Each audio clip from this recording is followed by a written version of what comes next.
Vicks presents Dangerously Yours, a half hour of romance and adventure starring Victor Jory in God's Country and the Woman. You know, more and more millions of people are using Vicks Vatronol nose drops to relieve distress of head colds. Benefit by their experience. And now, Dangerously Yours. I am Adventure. In my name, men have traversed the highways, the byways, the skyways of the world. I am the fire that burns in the heart of youth, that makes men dream and dare and conquer. I am dangerously yours.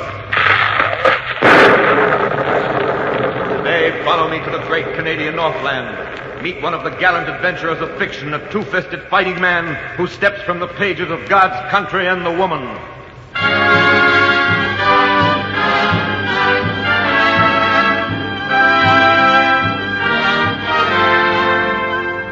If coming events could actually cast their shadows before, I would have known the answer and the end and the solution to the whole problem the first time I heard their cries.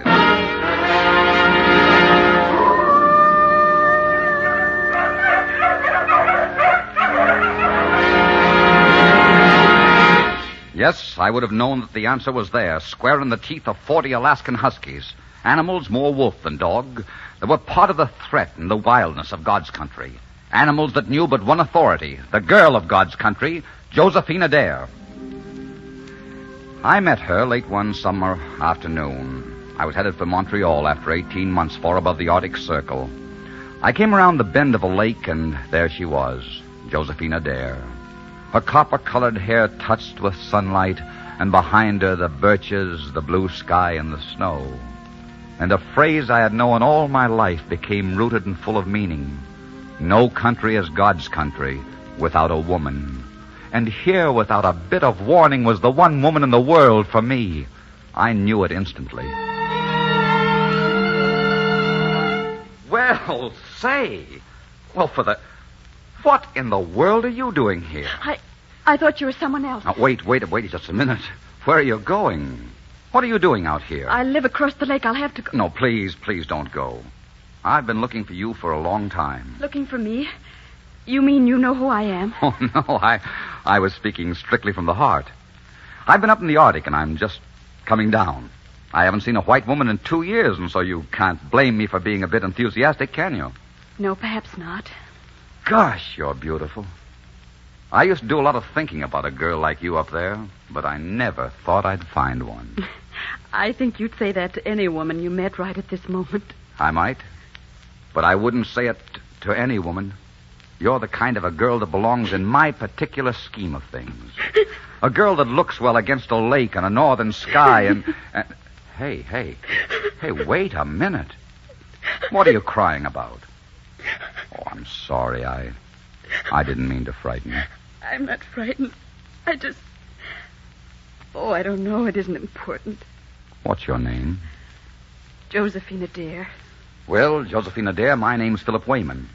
Is something wrong? Is there anything I can do to help you? No. I thought for a moment that you might help me, but I can't ask you. I simply can't ask you. Why can't you ask me? Who do you want killed? Oh, look, I'd really like to help you. Maybe I can. What's the trouble? Tell me about it. I can't.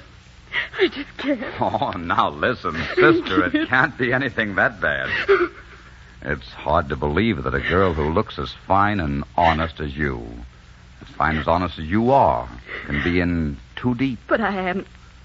Then let me help you. You don't know what you're letting yourself in for. You might have to fight for me, and you might have to fight for your own life without knowing why. And you'd never find out the truth or the reason in 1,000 years. Okay. I still want to help you. What do I do? What would you say if I asked you to become my husband for a month? A month? I'll take that on for a lifetime. No, seriously. I want you to come with me to my home. I want you to pretend to be my husband for 1 month. And at the end of that month, my problem will be solved. And then you must go away and never come back, and I'll tell all the people who have met you that you met your death in the forest. I think I'd rather marry you and live. That can never happen. All right, Josephine, you're a nice kid, and you're in trouble. And I always did have an eye for a lady in distress. I'm yours for a month. But you can't blame me for hoping that before the month is over I can make you fall in love with me. If I did fall in love with you, it would still have to end in the same way. I'm telling you that very frankly and honestly. Are you still willing to help? Will you do it my way? Yes, I still want to help. And I'll do it your way. Look, there's a canoe cutting across the lake towards us. Friends of yours? Oh, it's Jean Croisset, my good friend. He's come for me. Please, will you leave me here alone? There are some things I must discuss with him. By tonight, I'll be ready to return home. Will you meet us here at moonrise? Yes. I'll be here. Thank you for your understanding. Thank you for your trust.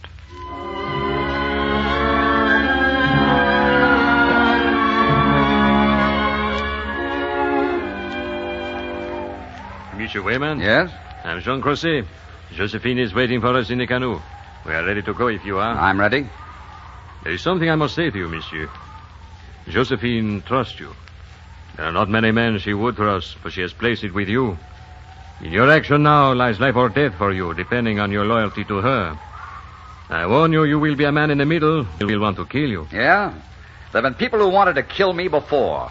I don't kill easy. Very well, monsieur. Come on.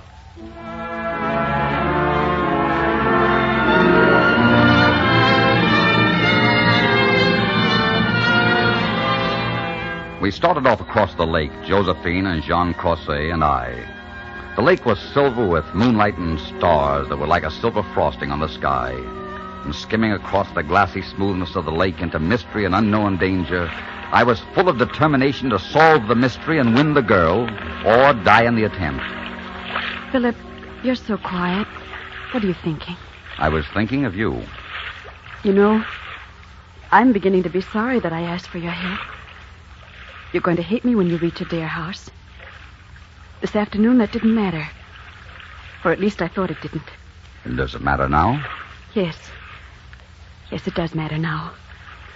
It matters so much that suddenly my heart is like ice. Josephine, I love you. Don't you understand that? Whatever I find at Adair House will make no difference. I wish I could believe that. Oh, Philip, I wish I could believe that. Tell me what is wrong. Let me try to help you. Let me try to find the solution. Let me try to find the answer. There is no real solution. There is no answer.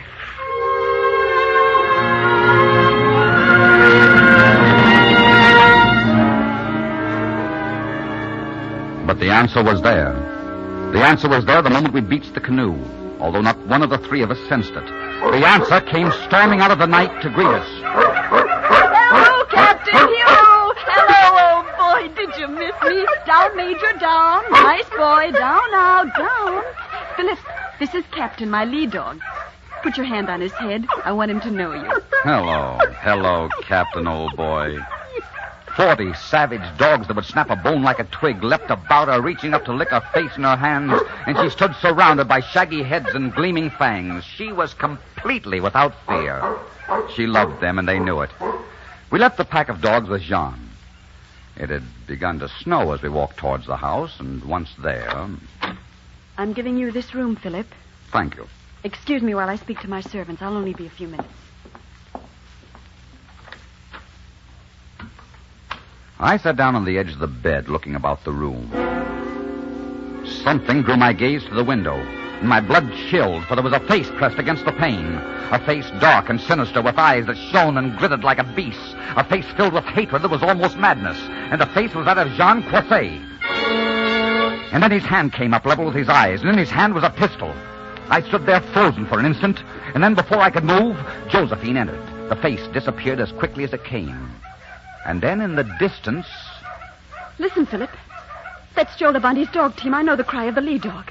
He's bringing my father and stepmother. Come with me quickly. There's something I want to tell you, something I must show you before they arrive. I hope they wouldn't be coming so soon, but since they have come, we must meet the situation immediately.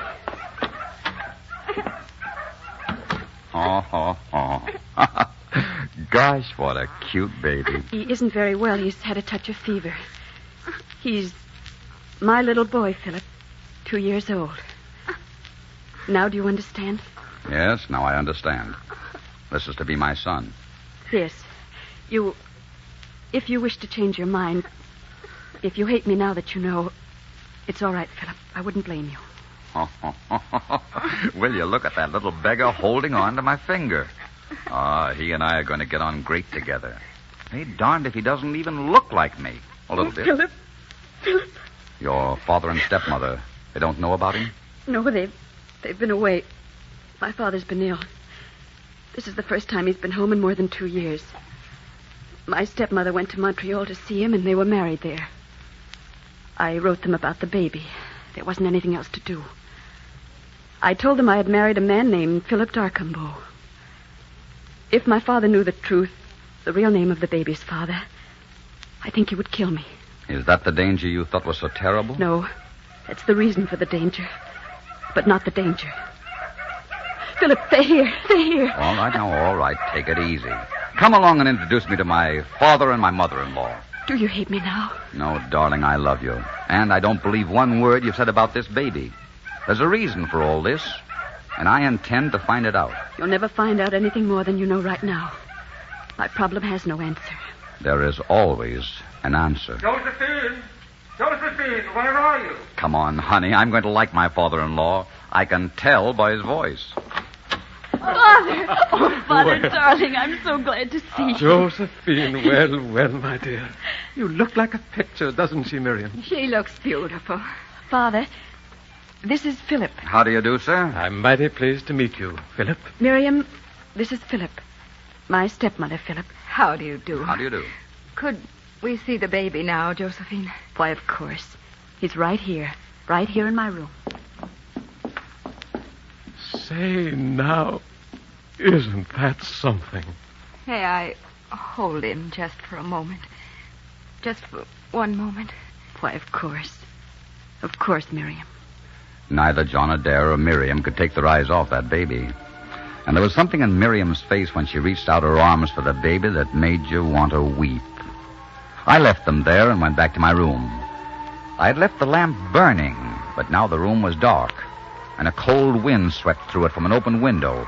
I lit the lamp, and then the shot came through the window. It hit my arm. I was so mad I hardly felt it. I jumped through the window and ran through the snow. I could see a man darting in and out of the trees ahead. I followed him. And as I ran, I could hear him shouting to his dogs. And then I was upon him. I've taken enough of you, Quosse. You fool, I kill you. Yeah? Oh, you dirty, rotten snake. You filthy... Drop that knife! Sorry, I do not have the time to fight with this, monsieur. Oh! So sorry, monsieur, for the blow on the head. Someone is coming. Thoreau will return, and we will fight this out some other day when I have more time. Push, monsieur! Push!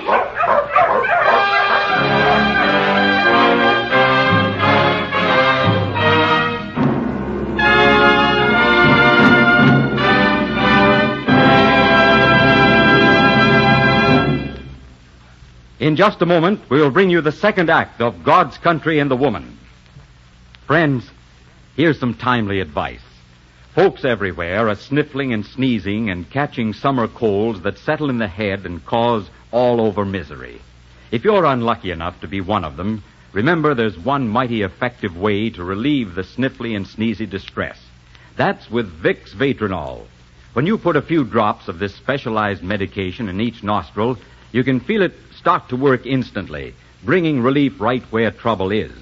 Vatronol is so good because it does 3 things on the nose. It soothes the irritation, it reduces swollen membranes, and it helps clear stuffy congestion. As a result, Vatronol makes breathing easier and brings you grand comfort. So remember, friends, when a summer head cold gives you the sniffles and sneezes, try Vatronol. Just follow the simple directions in the folder. Vicks Vatronol Nose Drops. And now, the second act of Dangerously Yours, starring Victor Jory in God's Country and the Woman.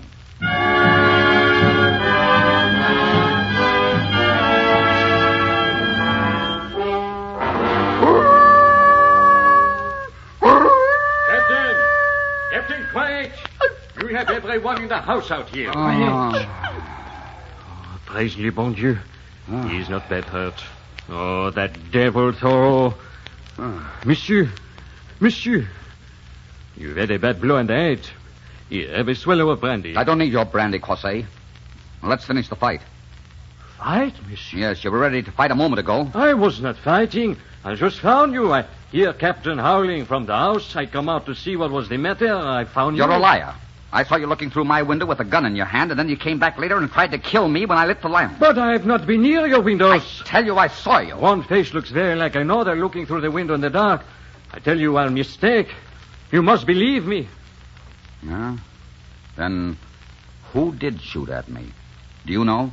I think I know. Then tell me. I cannot tell you. If I did, it might mean ruin for everyone in the house. Because that there would go after the man. When you come face to face with him, it would bring the world crashing about his ears. Then I'll go after the man myself and kill him. No, not yet. Not yet. We have a gang to deal with, not just one man. I'm only interested in one man. The man that shot at me through the window. The father of that baby. Why do you say it is the father of the baby? I just feel it, that's all. I'm going after him and find out, and then I'm going to kill him. That's the only way to deal with a man like that. That's the only answer.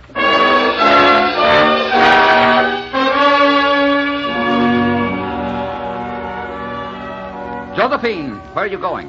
Darling, you shouldn't be out of bed. I'm going to see one of the neighbor's children that's sick. I'm taking some medicine to her. No, dear, you mustn't go out of this house. I've got to. There's no one else to go, and the child might die. Philip, how do you feel? I feel all right, just a little banged up, that's all. I was so frightened last night you might have been killed. Philip, I've been thinking this over, and I've decided that you must leave. It isn't fair for me to endanger your life. No, you don't. I'm seeing this thing through. I've a personal score to settle now. You see, I don't like being hit over the head with a rifle butt. And you know something? I heard a name last night, or dreamt it, I don't know which. But it keeps going around and around inside my head, and that name was Thoreau. Thoreau? I see you know the name. Yes, I know the name. Who is he? He's the leader of a band of murderers and thieves. He's a terrible man, Philip. He's the baby's father, too, isn't he? I thought that was it. Do you love him? I despise him. Did you ever love him? No. Is that your baby, Josephine? I've told you that it is. I know, but I don't believe you. You agreed not to ask questions. You agreed to help me and go. I told you you'd never understand. No, but you're mistaken. I'm beginning to understand a lot of things, and before I'm through, I'll understand a good deal more. Philip, I don't want your help anymore. Please, will you go and let me fight this out alone? No, I will not. Then you'll be forcing me to go to Thoreau. That is ridiculous. It happens to be true. Josephine, who is the mother of that baby? Please, not so loud. Josephine, do you want your father to hear you? I'm sorry, Miriam. Philip, there's no point in continuing this discussion. You don't seem surprised at what I've been saying, Miriam. Miriam knows about the baby, Philip. I told her. In the name of heaven, is there anyone who doesn't know? John knows, Miriam knows, Thoreau knows. My father doesn't know. Oh. If he did know the truth, I think it would kill him. Yes, that's the whole point, isn't it? Your father. Your father must not know. You have a rather understanding father, Josephine. My father loathes Thoreau. He'd never understand for a moment. Why are you looking so frightened, Miriam? What's wrong? Nothing. I'm just so afraid John will hear you. Philip, if you want to come with me, come on. I have to get started. All right, darling. All right.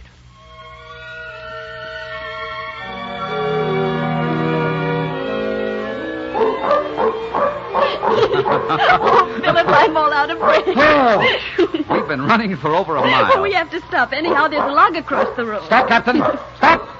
Stop. Oh, that's a wonderful day, isn't it? The sun and the snow in the sky and you beside me. Say, if your name was not Josephine Adair, if it was Mary Smith and you had no problems, what would you say to me at this moment? I suppose I would say, I love you, Philip. But we'd better hurry home because the children will be hungry and I have to start dinner. And I'd say, I wonder if Johnny got in the jam again. Josephine, I was trying to be gay, but I just can't seem to manage it. Do you know how much I love you? Have you got any idea at all? I think I have. I know how much I love you. You've never said that before. Philip, I'm only saying it now because I know I'm never going to see you again. It seems only fair to tell you that I loved you the first moment I saw you. And I think I'll continue to love you as long as I live. What do you mean you're never going to see me again? I've decided what to do, Philip. I think I've known all along that I had to do it, but somehow I kept fighting and hoping and praying. But now I know it isn't any use.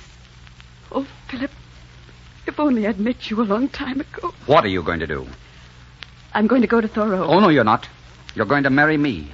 I'll never let you go now. Philip! Look out behind you! Well, Monsieur Span, Monsieur Decambeau, we meet again. Oh, do not bother to try anything. As you see, you are one man. Over there, you see, we are 30. Oh, pardon. I have not introduced myself. Don't bother, Thoreau. Thank you for looking after my Josephine for me. I will take her off your hands now. I'll kill you for this.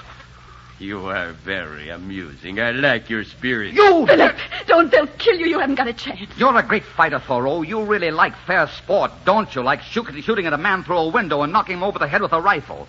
What's the matter with you? Are you afraid of skinning your knuckles? I can do things without skinning my knuckles. There has never been a man that has defied me or disobeyed me that has lived to brag about it. And I have no time to stand here arguing with you. Take care of him, Henri. Oh, Philip!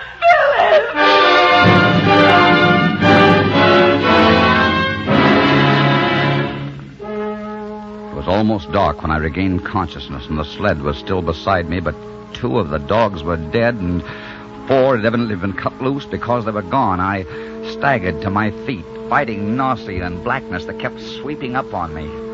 It was snowing again, and the snow swirled and pressed against me, and the wind tore at me. Sometimes I walked, and sometimes I crawled on my hands and knees. It seemed centuries before I saw the light of the house.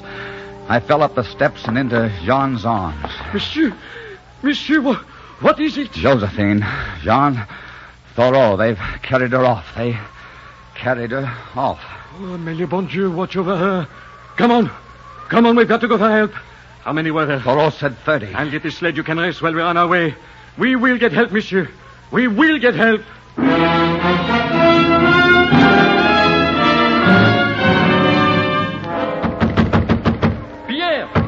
Pierre Carabel! Yes, Thoreau has carried off Josephine. Will you come with us? I will come at once. Is there anyone home in there? Is there anybody home?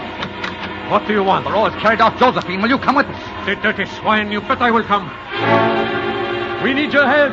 Thoreau has carried off the girl. Will you come with us? Thoreau has taken the girl. Come with us. Thoreau, the girl.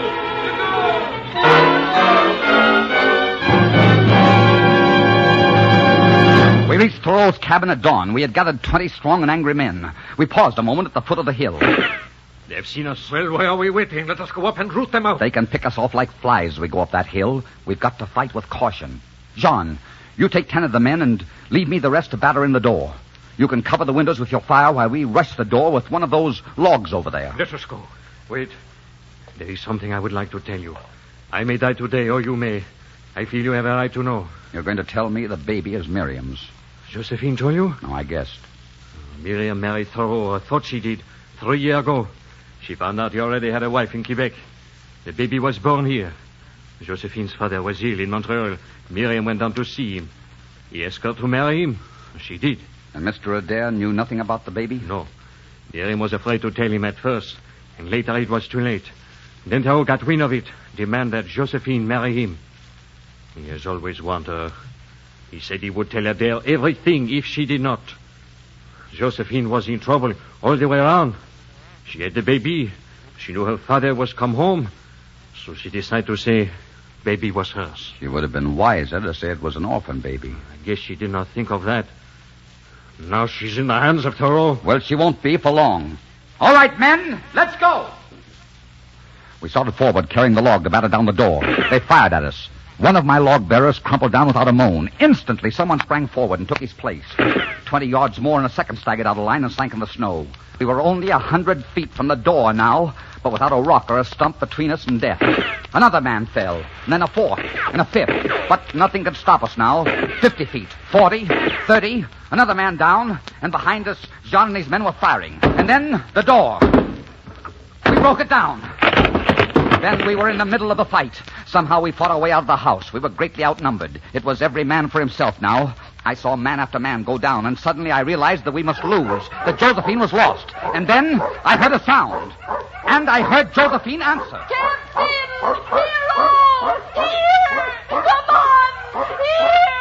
The sound swept closer, the angry, threatening roar of her own dog pack following the trail her abductors had made. They heard her cries now. They were coming closer, an angry gray horde moving with the speed of the wind. And suddenly they shot out of the forest into the opening. Trelawney's men went down before them. They were no match for the dog's anger. They paid with their lives for having provoked it.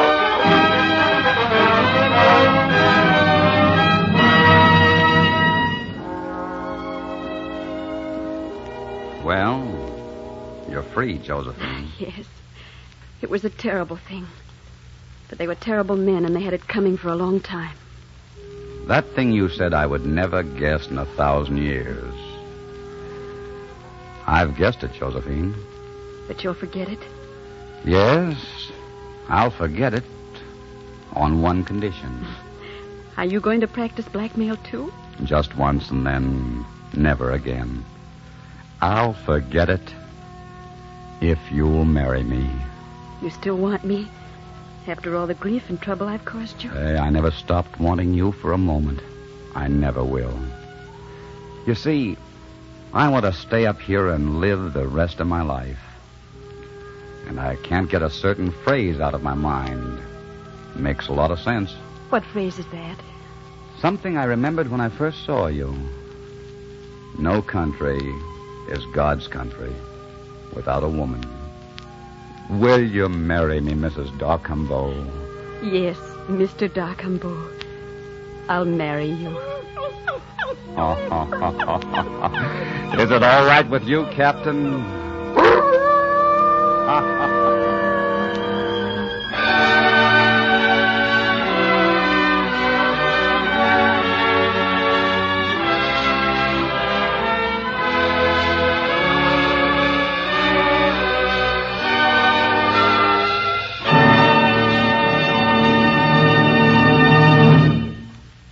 And now, a special message to the ladies.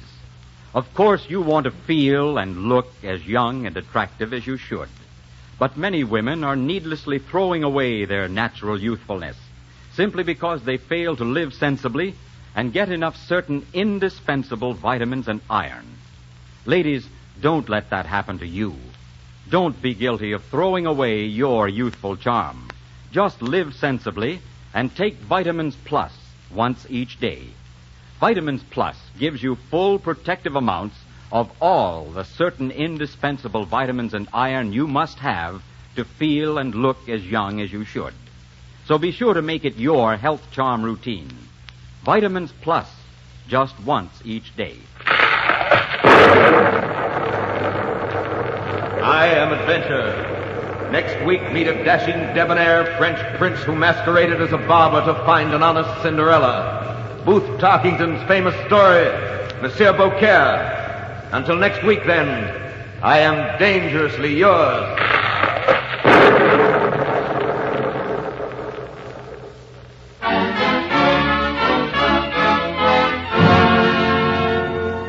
Our script was written by Gene Holloway from the book by James Oliver Curwood, God's Country and the Woman, and directed by Richard Sanville. Music for the series is under the direction of Mark Warno. The part of Josephine was played by Claire Neeson. Be sure and listen in again next week when Vicks presents Dangerously Yours, starring Victor Jory. This is CBS, the Columbia Broadcasting System.